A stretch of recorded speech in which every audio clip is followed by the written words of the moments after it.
Hi guys, I'm going to be showing you guys the steps on how to replace your drive belt. I'm going to be replacing it on the Maverick Max. This is the OEM belt that I'll be using. Just a quick disclaimer, I am not a mechanic. I won't be telling you the specs on the torque for each bolt, so for that please reference back to your manual.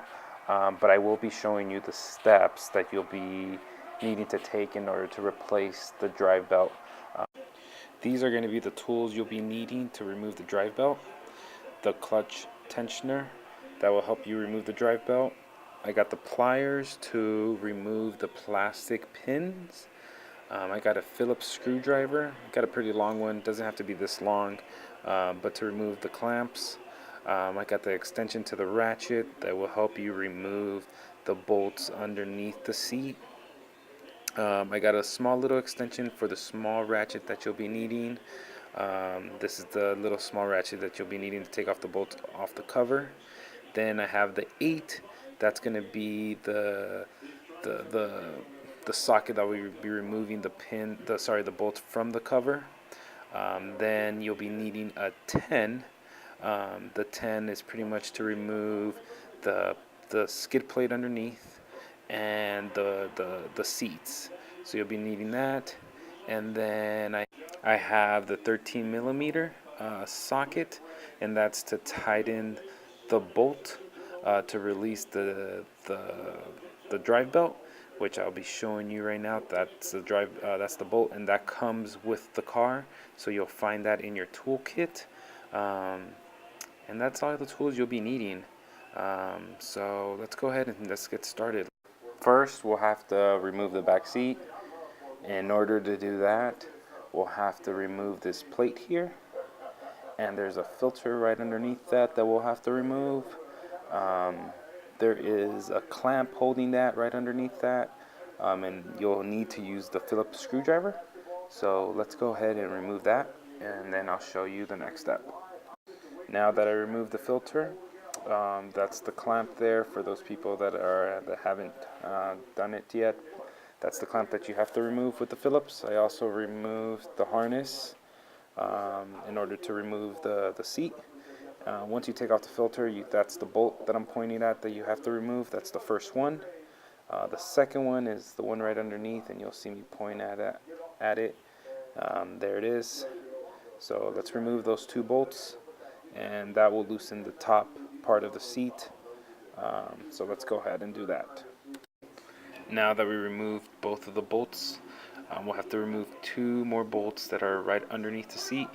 I'm using a GoPro, so you won't be able to see the bolts, but they're the only 2 bolts underneath. There's 1 bolt right above the other one, and right when you remove those 2 bolts, you'll be able to remove the seat. Now we remove the back seat. Let me show you where the 2 bolts that were underneath the back seat, just so you have a better visual. They're right there. Now we'll have to remove the push pins in order to take off this plastic. So this is when you'll be using the pliers. You could also use a flat screwdriver in case you don't have those pliers. So let's go ahead and remove them, pointing out where the pins are at. So there's only a couple. Let's go ahead and remove them, and then I'll show you what's next. Now that I removed the plastic, you see the air hoses. We'll have to loosen up those clamps there that I'm pointing at in order to remove the housing. So we'll have to remove those. You see those bolts? Those are the bolts that hold the clutch housing. There's 12, 6 on top, 6 on the bottom.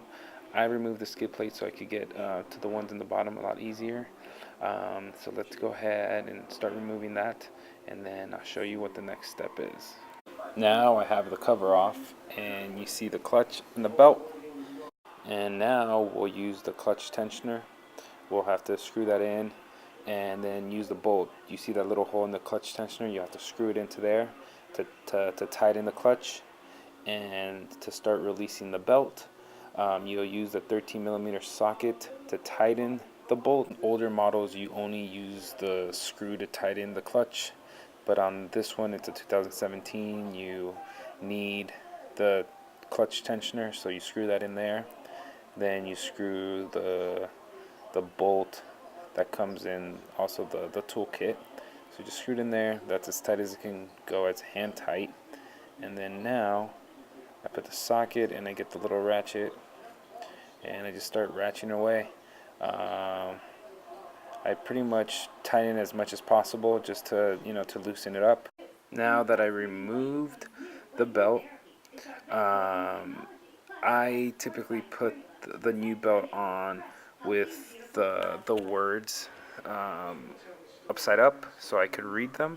So in case if after a couple rides I want to check the belt, I always remember to put the belt the right side up, just because you want to put the belt always on the right side.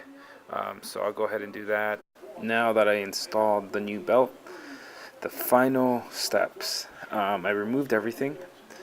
Now when you remove everything, the tension and everything, you got to turn the clutch to the right just to tighten the belt until it's flush.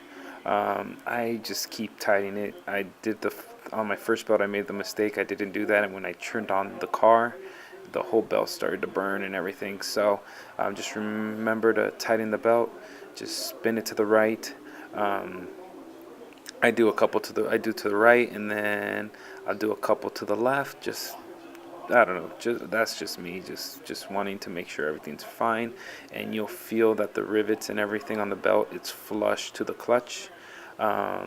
There's no way you can mess this up. So the belt just falls into place.